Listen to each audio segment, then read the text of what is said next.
The floating gardens are passed down through the generations.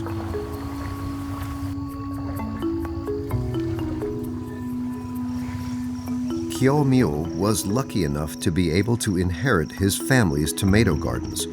His harvest today, however, is meager. The tomatoes don't seem to want to grow this year. He hurries back to the village in the hope that he'll still find a trader to buy his crop off him. Tomorrow it's market day in one of the larger of the lakeside towns.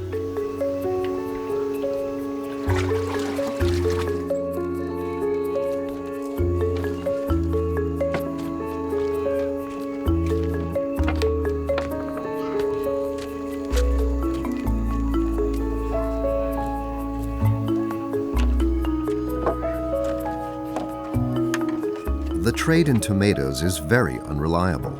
Kyo Myo can never be sure what price he'll get for his crop or whether his hard work will pay off.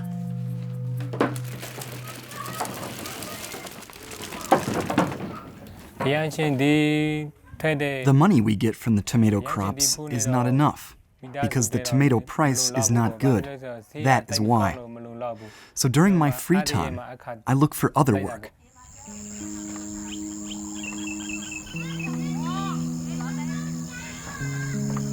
The farmer also does casual work as a day laborer, like most of the men in the village. A day's pay is the equivalent of about €1.50. The women earn even less. They're paid about €1 for a whole day's weeding.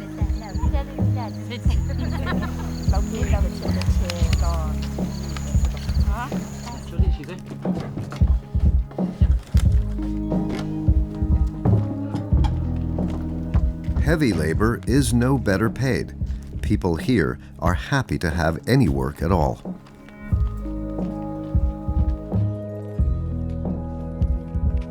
These men are delivering dried tanafet leaves.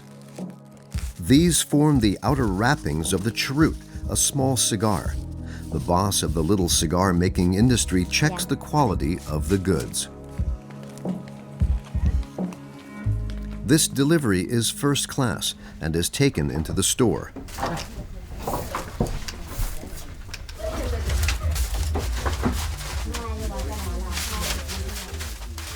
The leaves are sorted before they're taken into manufacture.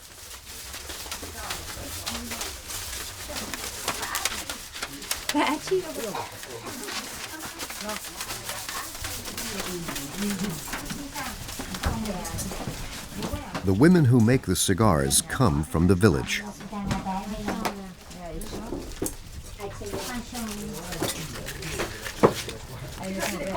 And have been working for years in this small, family-run business. They roll between 500 and 1,000 cheroots a day, depending on how skilled they are.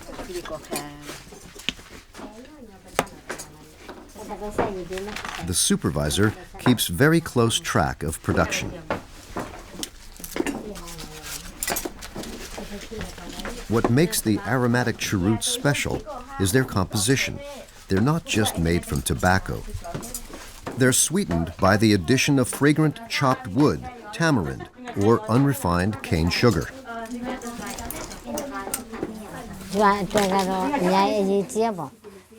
For the village, this business is very important. It gives the women a daily job, and they get a daily income.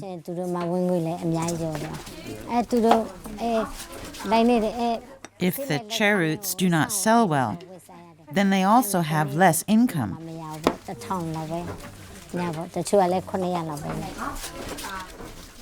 Right now, the cheroots are selling well.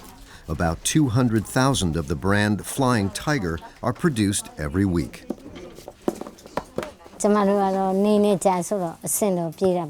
For us, we are used to it, and it is convenient. With this cheroots business, we have our livelihood, and we can keep our children at the school.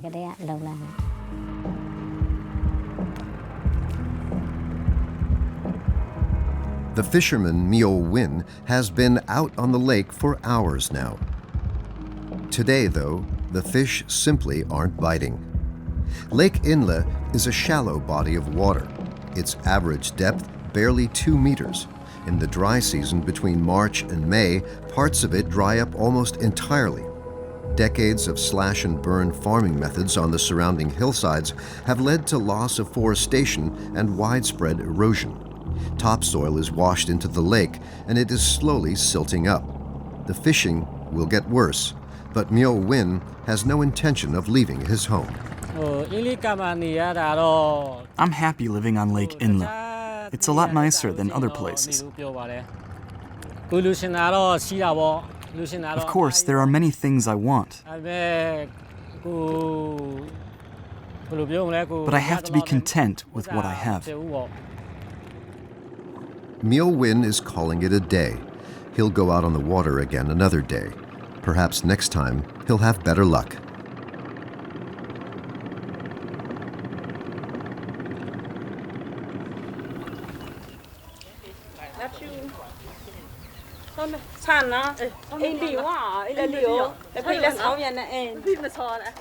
Meanwhile, Pui Win and her neighbor have come home from the market.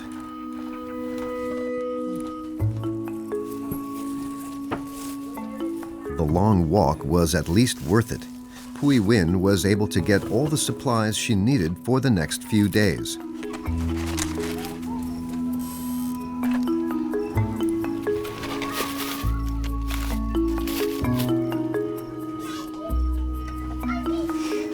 It's not much, but with the little available to her, she can only plan from week to week.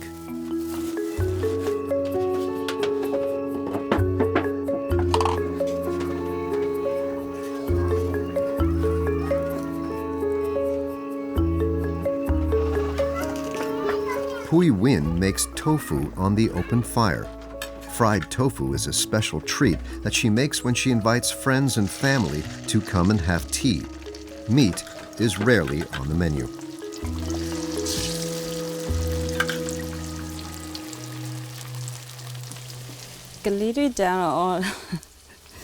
For the children, we sometimes feed them meat and fish for their strength.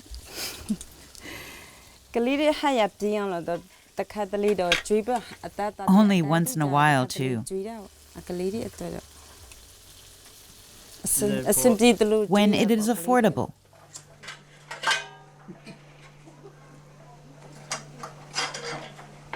Her brother comes over nearly every evening. It's usual for the sons to spend a lot of time in their parents' homes, even long after they have moved out and set up homes of their own.